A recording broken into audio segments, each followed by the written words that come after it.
So much of this investment data is just sitting in Excel spreadsheets. How susceptible, how vulnerable are companies if they continue to operate in that environment?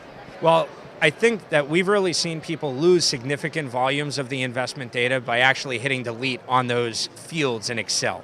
So getting that information into an enterprise system, that can't happen for you.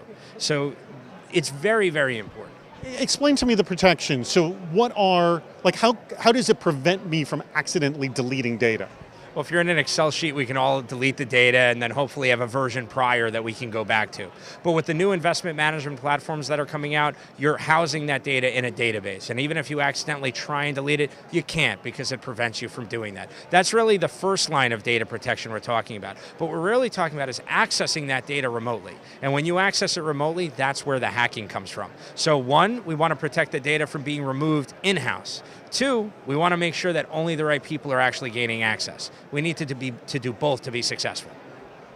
And for those people who don't understand, explain what double factor authentication is and what is that second factor of authentication and what level of security does that introduce versus single authentication? Very simply, we all use what we call public cloud today. You log in to look at your email, you log into Gmail. With all of these, you have one username, a password. If somebody looks over your shoulder, they've got it. People look at you with binoculars, they have it. Your daughter looks at it and she knows it, she can check. Dual authentication is creating a random second way for you to be asked for a second way to get in. So for me, as an example, I put in my username and password and it automatically generates a notification to my phone and I click, yes, it's me. If I don't have my phone, nobody else is getting in, or if I have my phone and they tried to do it, I say reject and they can't get in.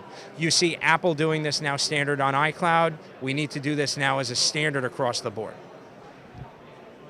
And what about sort of the validity of data? The actual, when I'm looking at this data that I have one source of truth, how are these new systems, these new standards reassuring me that I'm looking at this one source of truth? So the truth is that for all of us, you're never going to remove a full human component.